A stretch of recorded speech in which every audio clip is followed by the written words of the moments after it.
who is your boy or who is your girl? And you notice that they're not in this room. Okay. Your boy is Juan? Okay. I don't know who Juan is, so. Okay, notice that they're not in this room, and that's what we'll be doing today. We're talking about F, and F, our boy, is not in this room, okay? Is that James back there? Is that Jonathan? Jonathan, do you want to move to a place where you could see better, or are you okay? Okay, hiding behind Ryan back there? Okay. Guys, make sure your quiz and your homework is done after today. I'm going to pull all your homework. If you may or may not have noticed, what's been happening is every 4 homeworks turns into 1 grade, all right? And I'm not taking late grades right now, but the way it's late is if I'm pulling it and you don't have it done, it's just going to be, that's the grade, okay? It takes me about 2 hours to pull between online and those of you guys in here, like recording all of that. So I've just decided I'm going to get some sleep back by just when you guys, if I pull it and you don't have it, then it's over. Okay, so make sure you have your homework done. There is some grace, you know, in those days, those first few homeworks. I'm not looking at late grades or anything. It's just if you have it, that's the grade I'm going to pull. And I think I'll pull grades tonight. Okay, so if it's not in yet, then get it in quickly today, and I'll be pulling grades today. Your quiz is actually a whole daily grade by itself, so hopefully you have your quiz done. The multiple choice is actually going to be a homework grade. So the multiple choice that you guys did yesterday is a homework grade. It will just pull as one of the 4, and your quiz will pull as a daily grade by itself, an accuracy grade. Okay, I want to ask you guys, if I'm giving this function here, y equals x cubed minus 3x squared plus p. This is in your notes from last week, guys. So if you have your notes continued from last week, and we're just continuing them. Find the relative max and the relative min. How do you find relative max and relative min? Femi, do you have notes from last week? Do you print them out? Okay.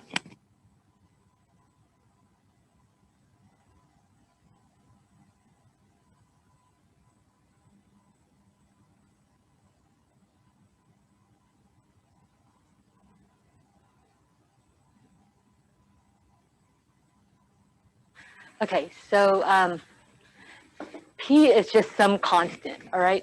We're going to think about relative max and relative min, guys. Which test do you use for relative max? To find relative max, relative min, increasing or decreasing? Which test are you going to use? First derivative. So let's go ahead and take the first derivative. If y is equal to x cubed minus 3x squared, then y prime is going to be 3x squared minus 6x. What's the derivative of a constant? 0. So we don't lose anything by taking the derivative of this p, all right? We're going to set that equal to 0, and we're going to set this equal to d and e. Why? Because that's how you find the critical points, and relative maxes and mins are at critical points. Over here, when I solve, I'm going to pull out the 3x. Over here, when I solve, because this is a polynomial, you're always going to get no critical points on this side, okay? And just to make sure you understand, this is really 1 over 0. If you cross multiply, you'll get 1 is equal to 0, and that's silly, okay? So you're going to get no critical points when you set polynomial equal to d and e.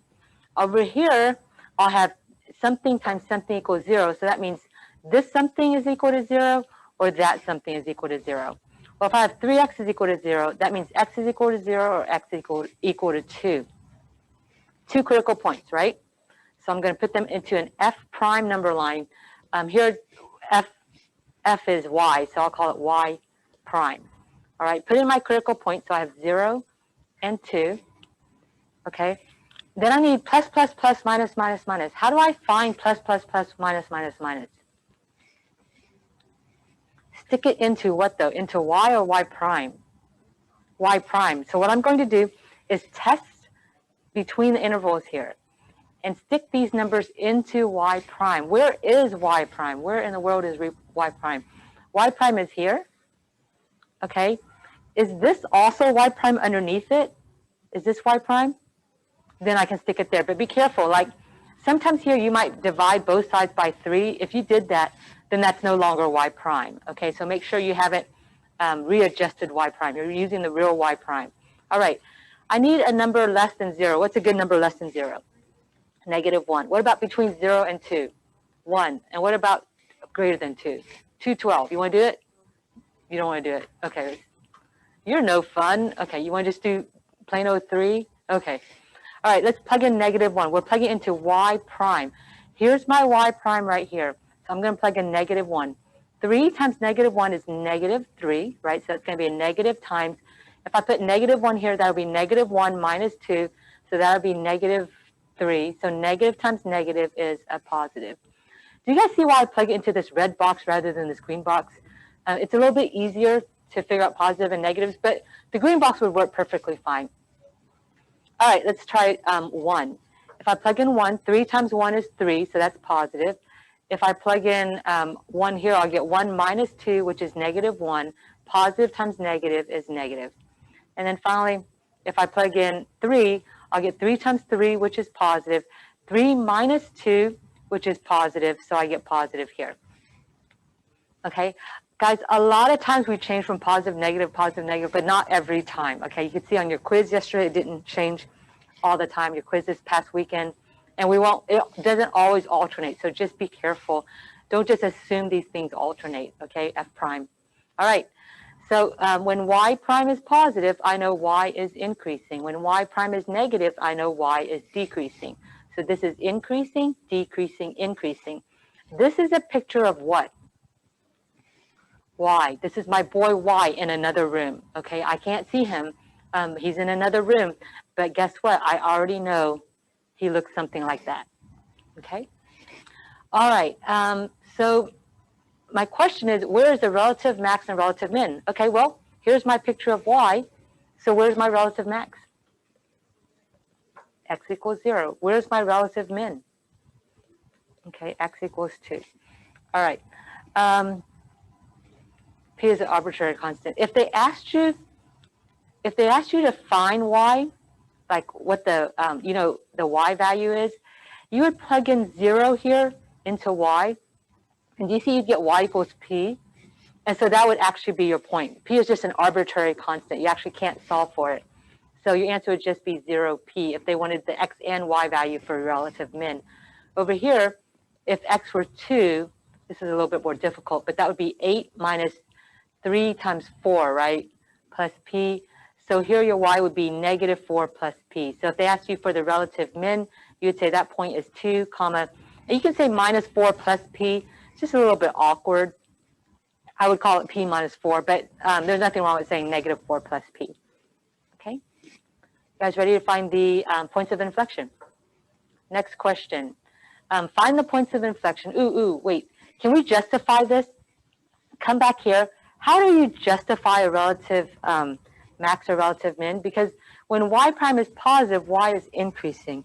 When y prime is negative, y is decreasing. If I move from the top row to the bottom row, I have a relative max on y. If I move from the bottom row to the top row, I'll have a relative min on y. Okay, so this whole thing here, guys, when you guys get your test, this one is the first derivatives test. There's another one that's a concavity test. I would just write that down right away, okay? Because this pretty much tells you almost everything, every answer for all of these questions. What's the justification here for relative max, or relative max? What's the justification? Y prime is changing from positive to negative, right here. You're moving from this row to this row. So you'll say because y prime changes from positive to negative. Can you say y prime changes signs? No, not for relative max and min, but you can for POIs, okay? Because POIs, it doesn't matter if you go negative or positive and negative, but relative max it does. Down here for relative min, what's your justification? Y prime changes from just the opposite, right? Negative to positive, okay? Can you say y changes from increasing to decreasing, or y changes from decreasing to increasing? Can you say that for your justification? No. Even though it's true, okay, even though during a relative max, y changes from increasing to decreasing, that's called a definition, not a justification, okay?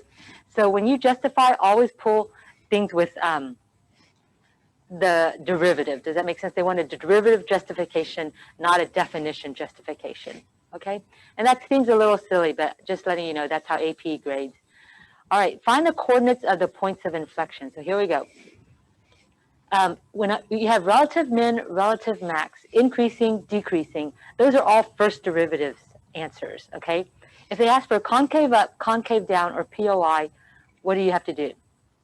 Second derivative. So let's go ahead and take the second derivative. If the first derivative is 3x squared minus 6x, then the second derivative is 6x minus 6. You guys good with that? Okay, now I'm trying to find the POI. Okay, so what I do is I set this equal to 0. Oops. I set this equal to 0, and I also set this equal to D and E. That's how I find all the possible POIs. On the left side, if I factor out 6, okay, well, I don't know if you even had to factor out 6, but I'll get x is equal to 1. Is everybody good with that? On the right side, anytime you have a polynomial equal to D and E, the x's are going to be all reals. This is a polynomial, so you don't get any critical points, and here you get no possible POIs. Okay, here they're not called critical points, they're called possible POIs. Yeah, well, no, you do not. Yeah, I just do it because you know there's an exercise that you have to do both. Okay, so then what you do is you set all these numbers, these are all your possible POIs, you set them into, now this is no longer y prime, this is y double prime. Okay, put it into a y double prime number line because you got this number 1 from making y double prime equal to 0, not y prime equal to 0. All right, let's test some numbers. We need to test numbers to the left of 1 and test numbers to the, test numbers to the right of 1. What's a good number to the left of 1? 0. What's a good number to the right of 1? You want to try 212 here? Let's do it. Okay, so if we put in 0, where are we going to put it? We're going to put it into y double prime. And you can put it into here, or you can put it into here as long as they're equivalent. And they are. Let me just do it in here. This will be a little bit easier. If I put in 0, do you see I'll get 6 times negative 1, which is negative. If I put in 212, do you see I'll get 6 times something positive, which is positive. All right? So what do I get here? I get decreasing, increasing. But guys, this is actually y double prime. So this is a picture not of y, but y prime. Okay? I actually didn't want a picture of y prime, so I'm going to undo that.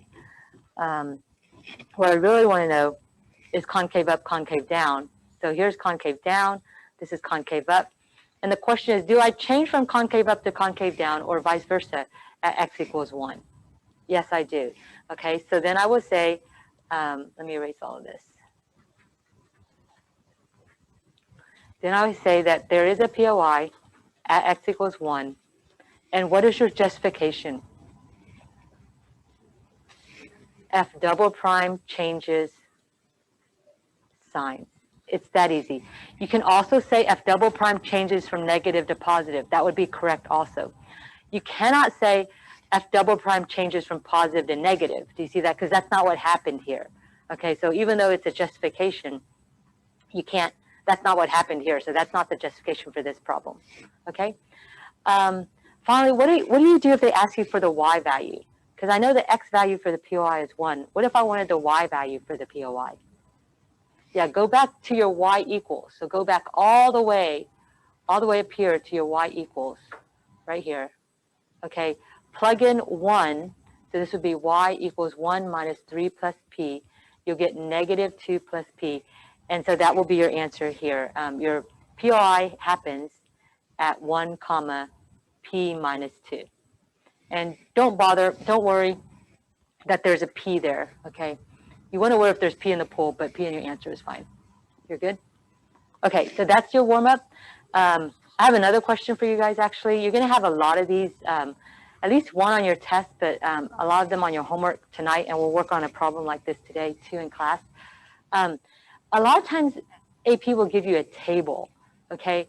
And what they're saying is, put this table into a number line, okay? So whenever you guys see a table with all these like less thans or greater thans, okay, put them into a number line, all right?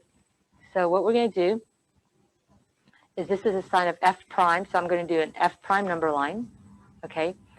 when there's an f prime number line, remember I put my critical points here, right? Your critical points are when f prime is equal to what? 0 or D and E. So how do I find where my, oh, well, actually, sorry, they don't give me values here. They just tell me my positive and negatives. So let me just go here. This is going to be x is less than -3. I'll put -3 here. X between -3 and 2, so I'll put 2 here. So this is negative, this is positive, this is negative. Okay, so I don't really need this. Okay, you guys good with that? So once you get your f prime number line, it's very helpful because once you know f prime, remember, because when f prime is positive, f is increasing. When f prime is negative, f is decreasing.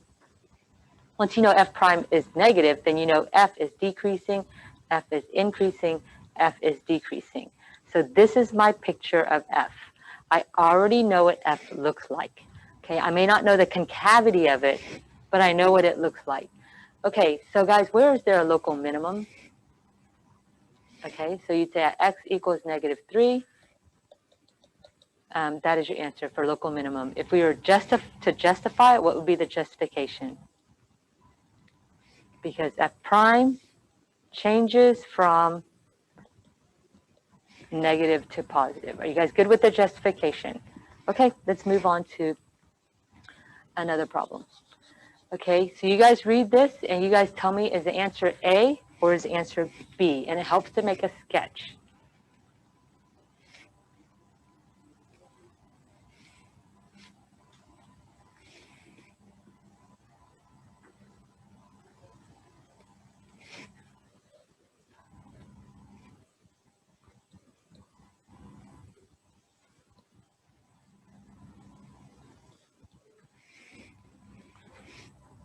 All right, so this is an H prime number line, right?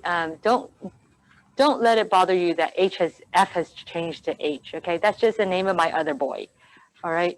So if this is an H prime number line and I want a relative max, then what that means is less than the 4, this must be positive on H prime. Bigger than the 4, this must be negative. So guys, which was my answer, A or B? B. You guys good with that? All right. And then this is our big problem for today, okay? And I didn't write this in your notes. I probably should have. But these 2 purple things down here is what you need to know. Before today, we've been justifying absolute maxes and mins by using a candidates test. But candidates tests require 2 things. Do you remember what a candidates test requires? What do we need to put into the left side? Our critical points and our endpoints, okay? And the problem with the candidates test, while it works most of the time, is sometimes we're not able to finish this candidates test. We're not able to finish it so that we can choose the absolute max and the absolute min. So let me explain to you why. This right here is a table. Eventually we're going to change it into a number line. But what it tells you is all the f primes and f double primes and some f values actually also for some sort of function. We know that the function's even. Okay, guys, do you remember what even means? Even means if you have a function, you know, I'll do it, it looks like this, then it's symmetrical about the y-axis, which means over here, okay, maybe I shouldn't have done that one, but it looks like that. Does that make sense? Even means it's symmetric about the y-axis. Odd means it's symmetric about the origin. Okay, that would be odd. All right, so what we know is this thing is an even function, so it looks, you know, if you fold it in half, there would be symmetry on this function at x equals 0. You also know that this function is continuous, which is good to know, and it has a closed interval. So, so we're just looking at this range domain between -3 and 3, okay? And we have all these derivatives on this table. All right, we're going to fill in the x's, all right? So guys, first we're going to put in the critical points. Now, what are the critical points? The critical points are where f prime is equal to 0 or D and E. So go to your table, go find all the places where f prime is equal to 0 or D and E. Here's my f prime. Do you see f prime is D and E here? F prime is 0 here. F prime is D and E here. Go grab your critical points. What are they?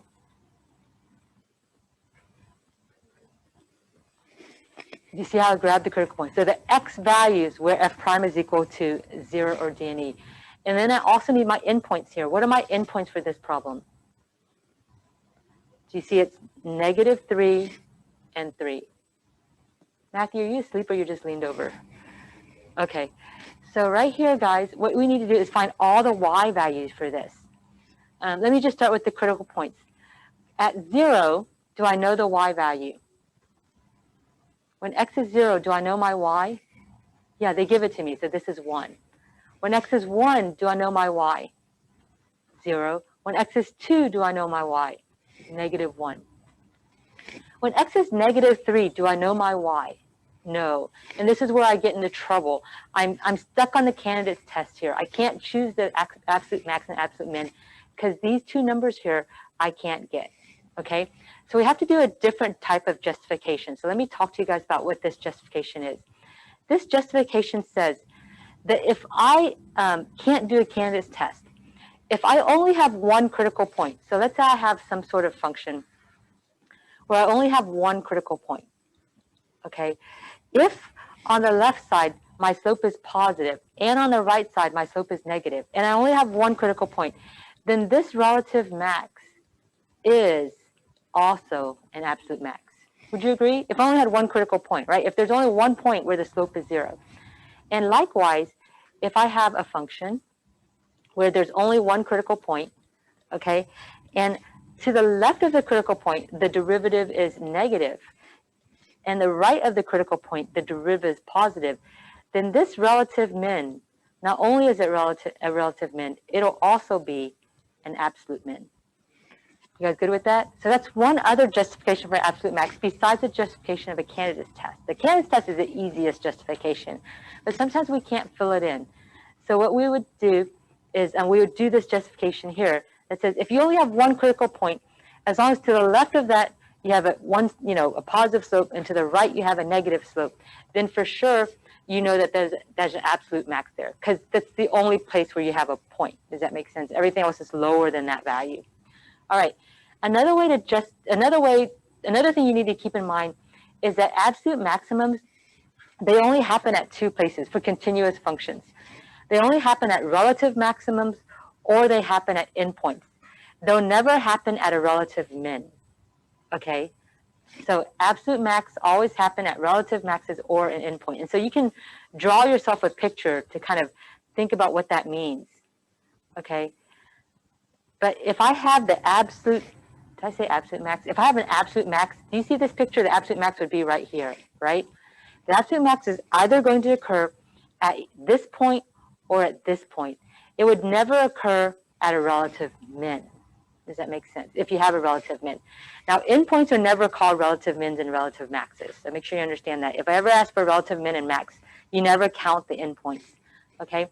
And likewise, if I wanted to find the absolute minimum value, so on this problem, if I can undo this. If I wanted the absolute min, do you agree the absolute min would be right here on this problem, in this picture? Okay, relative mins only happen at absolute mins only happen at relative mins or potentially at endpoints, okay? And that's the only place that they'll happen, all right? So knowing all that, yes, Ryan?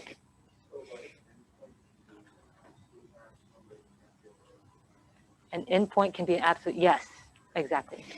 Okay, so let's go ahead and try this problem. And number 1 is the hardest, and after number 1, the other ones are pretty easy. Okay, number 1 says find the x-coordinate of each point where f attains an absolute max or an absolute min. Okay, and then, state if it's absolute max or min. So we're just finding absolute max and mins on this problem. I'm trying to get a blank screen here. Okay, we're just going to find absolute maxes and absolute mins, and we couldn't do a candidates test. Remember, we already tried. Okay, so we're going to have to use our other justification. And the hard part about this sort of method is it relies a lot on logic. There's not like a candidates test, you just do it step by step, right? This is just going to rely on logic. So let's think about what we have here. If I did an f prime number line on this, and that's what I do a lot of times when I get this table, I'll do an f prime number line. Where are my critical points again, guys? 0, 1, and 2. Do you agree? And what will this picture look like? Well, negative between 0 and 1, negative between 1 and 2, and positive f prime between 2 and 3, okay, or 2 and on. Okay, so this picture will look like this. Is everybody good at that? It'll look something like this. Okay, now whether this 3 goes beyond or not, I'm not sure. But I do know this picture is also symmetrical, right? So don't I also know this? Is everybody good so far? So I've got kind of a good handle on the picture, okay? The question now is, where is the absolute max? Is the absolute max here, or is it here? Do you agree? Remember, absolute maxes can be at endpoints, or they can be at relative maxes, okay? So what I'm going to do for the absolute max justification is I'm going to go back to that thing I know where absolute maxes only occur at endpoints or relative maxes, okay? So let me just state here what I'm about to do. I'm about to justify my absolute max, okay? The first thing I say is there is only one relative max, and that occurs at x equals 0. You agree with that? And the justification for a relative max is because f prime changes from positive to negative there. Everybody good with that's a relative max? Because if this is symmetrical here, at x equals 0, if this function is symmetrical, then this is going to be positive here, and this is going to be negative here. You guys good with that? Okay. And so I know that's the only relative max. And I know the f value actually at 0. What is the f value at 0? Right here. It's 1, right? They told me the y value there is 1. So f of 0 is 1. Now, you agree, as long as the 1 is bigger than these two endpoints, then that's absolute max. You agree with that? So all I need to say is this y value is bigger than f of negative 3 and f of 3. Okay. Do you agree that f of negative 3 is going to be equal to f of 3? Do you agree with that? The reason for that would be it's an even function. Okay. So I'll just kind of state that. I'll say f of 3, that's also a given. F of 3 is equal to f of negative 3 because this f is an even function. Okay. So what is f at 3? What do I know about f of 3? Well, let's think about it. Look at these values they gave me. They told me that at 0, this y value is 1. So if I put this onto a some sort of graph, this point would be 0, 1. I also know that between 0 and 1, I have positive numbers. So between 0 and 1, all these numbers are positive. So I'm not talking about increasing or decreasing. I'm just saying I'm above the x-axis, okay? From 1 to 2, do you see I'm below the x-axis, okay? So if I were to draw, I'm not doing it very well, but if I were to draw an x-axis, okay, right here at 1, that's where I'm going to change from positive to negative. And then look what it says between 2 and 3, that I have what type of values? Negative values, right? So what's the biggest that f of 3 could be? Yeah, that's the biggest it could be, because before it has to be negative values. So I know that f3 is less than or equal to 0. Is everybody good with that logic? So this is like knowing the picture, figuring out the logic. All I want to say is that this y value is greater than this y value. Is 1 greater than any number less than or equal to 0? Yes. Okay, so then I just state that down here. I say f at 3 is less than or equal to 0, or I can also say f of 3 is equal to f of negative 3, and both of those are less than or equal to 0, okay? And f of 0, which is equal to 1, is actually, therefore f of 0, which is equal to 1, that's definitely greater, also greater than f of 3, okay? So therefore, I have an absolute max. Absolute max at x equals 0. Okay, so I just want to pause here and say, a very messy proof, okay? There's actually lots of roads that we could have gone down to do this proof, okay? But I just want to point out that this was one road that you can go down to do absolute max. You couldn't have done candidates test. There's no way you could do candidates test here. All right, the second thing I want to look at is absolute min, okay? So if I look at this picture, I can actually tell where the absolute min is. Can you guys tell where it is?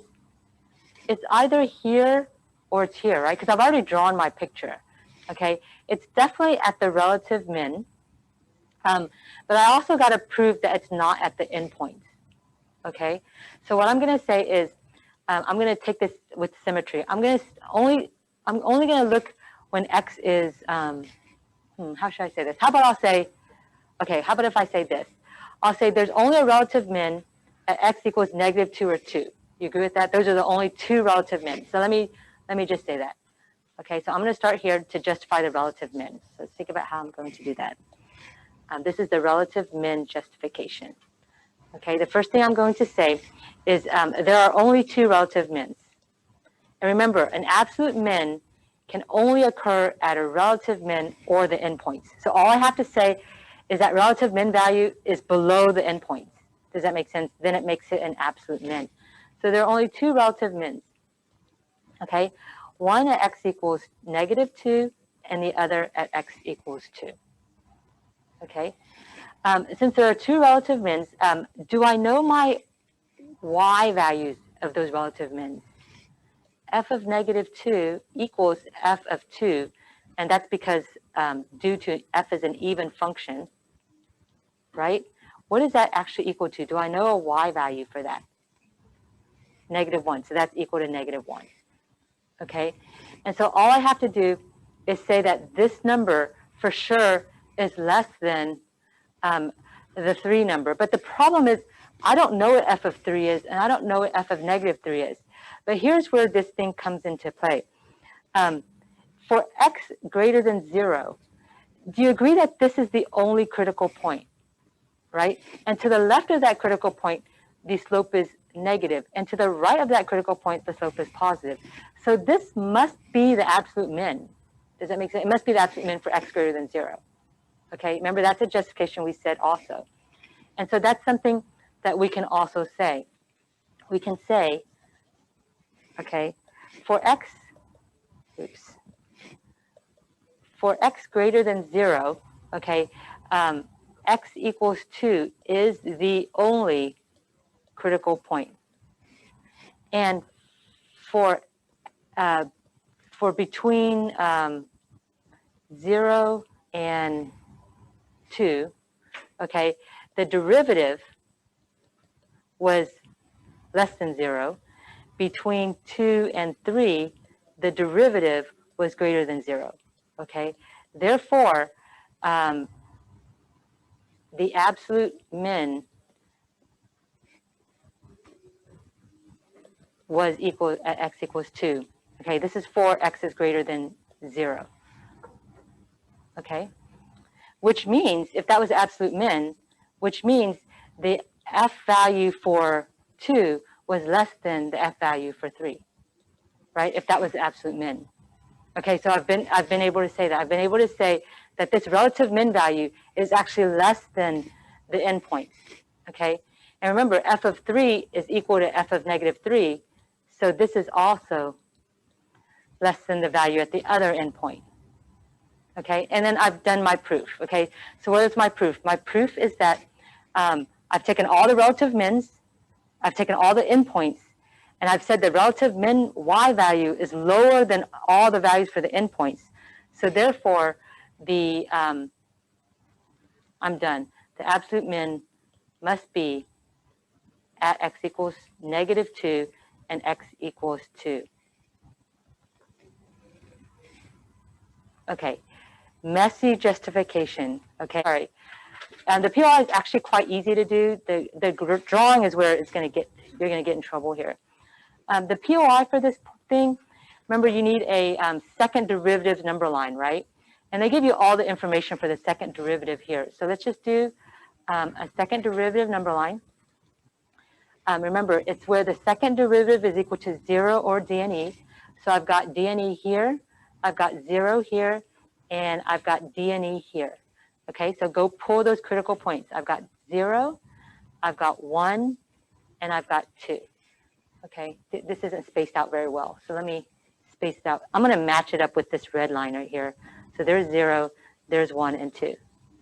Okay, I've got f double prime is positive here, f double prime is negative here, and f double prime is negative here. Do you guys see where I'm getting that? I'm pulling it straight from the table. All right, so if f double prime is positive, this is concave up. If f double prime is negative, this is concave down. And if f double prime is negative, this is concave down. So I've got a good picture of my function so far. Let's think about this. You know, on f prime, I got this was decreasing. Oops, this was decreasing, decreasing, increasing, right? Let me draw it a little bit better. This was decreasing, decreasing, increasing, right?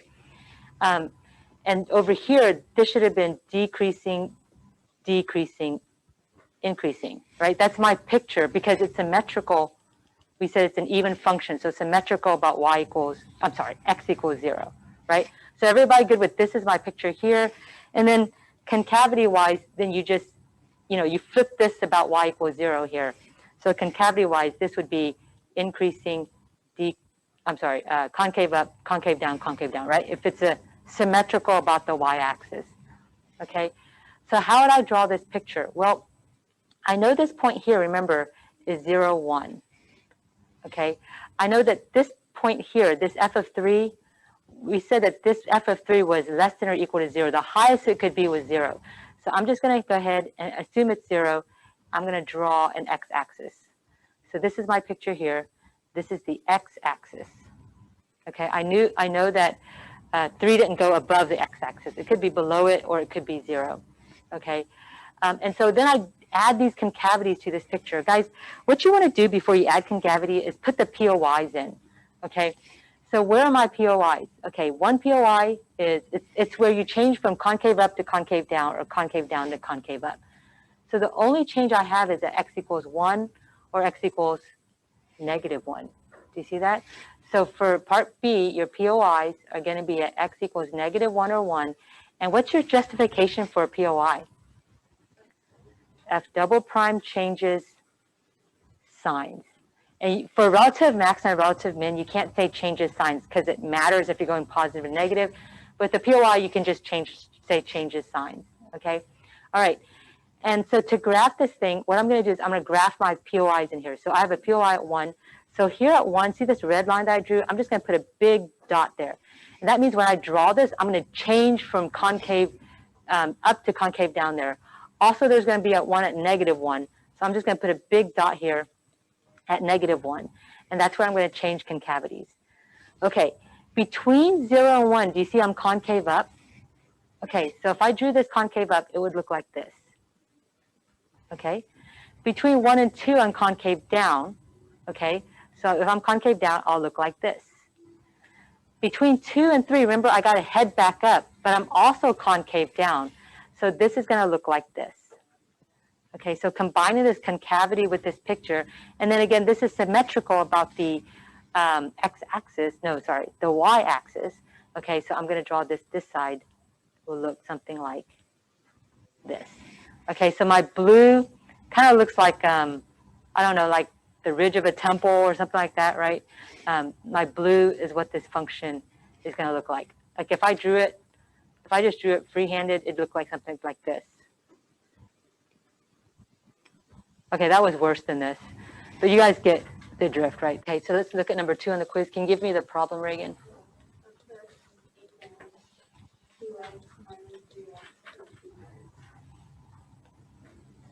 Wait, it can't.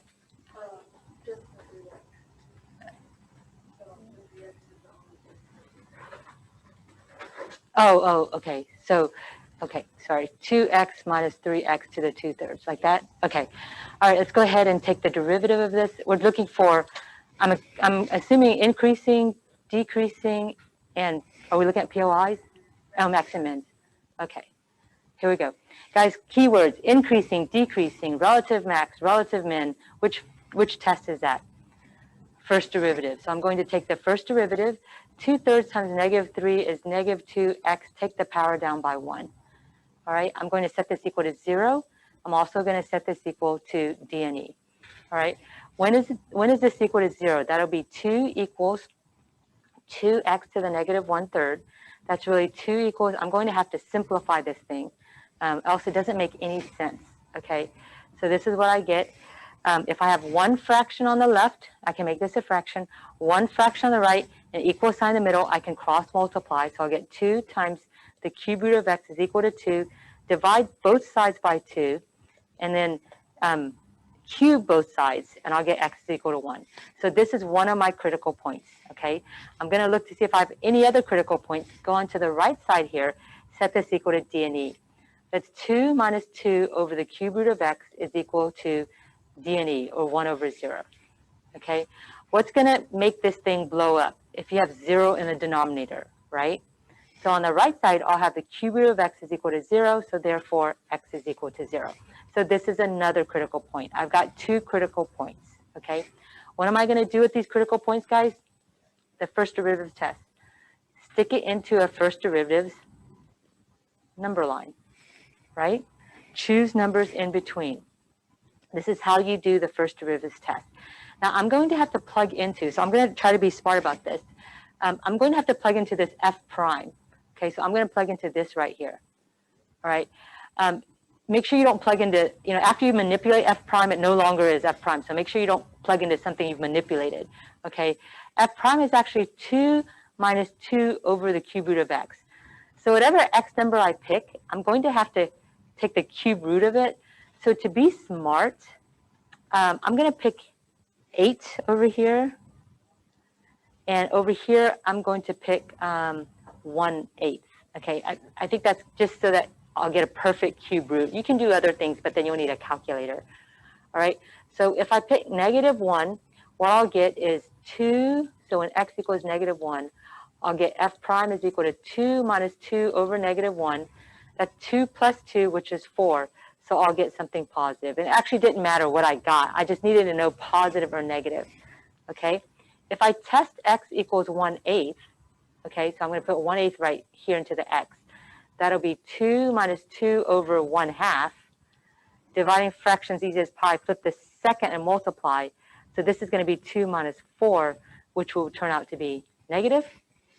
And then if I put an 8 here, I'll get 2 minus 2 over 2. Okay, that's when x is equal to 8. So what I'll get is 2 minus 1, which is 1, which is positive. So already I can see increasing, decreasing, increasing. All right. So where are my relative maxes and mins? You can see 0 and 1, and I've got my increasing and decreasing. Okay. What other questions do you guys have on your homework or on your quiz? You guys are feeling good about it? Okay. So finish that up if you haven't today already, because I'll be doing that when I get home after school today, pulling those grades. And then you guys have maybe 10 minutes in here. I'm going to walk around and help you guys. You guys should just get started on your homework, do any past homework if you need to do that.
on your quiz was another one that students had trouble with. So can I do that with you guys? You need to be able to do this. This is a type of questions that AP asks you. And besides, I mean, this is calculus. So here we go. I think they tell me that f prime is equal to, can someone help me out here? Is it x minus 1? Okay. Okay. And they tell us that g of x is less than 0. And do they tell us anything else? Okay, so it's also continuous.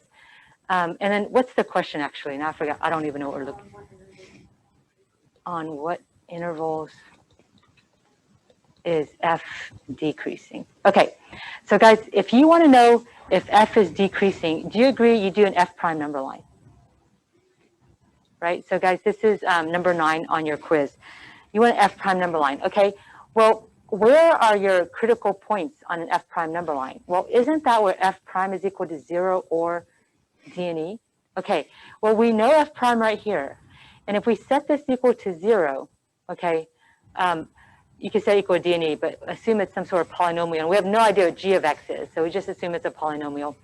Do you see you actually have 2 critical points here. One is -1, the other is 2. Did you get that far, right? Because if you set this you set the derivative equal to 0, you have these 2 critical points. Now, g might have another critical point, but I just don't know where that is, okay?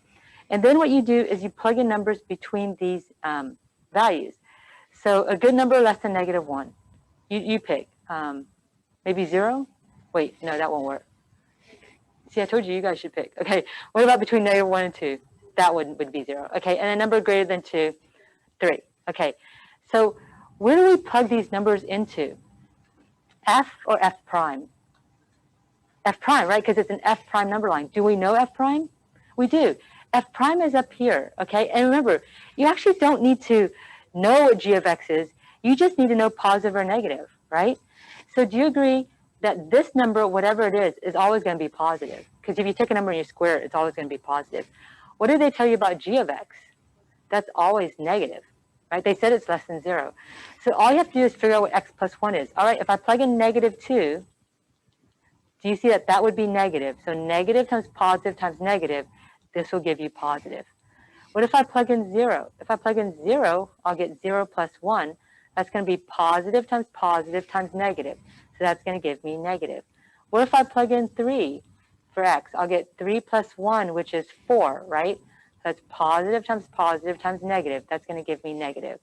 So what do I have for the picture of f? F is going to be increasing, f is going to be decreasing, and f is going to be decreasing. That's my picture for f if I could draw it. All right. Well, I just realized I didn't draw your other picture with you. Okay, I'll go back and draw that. Okay, so this is my picture of f. The question is, where is f decreasing? Can you guys pull that from this picture? Okay. Yeah, let's go back. I just realized I didn't draw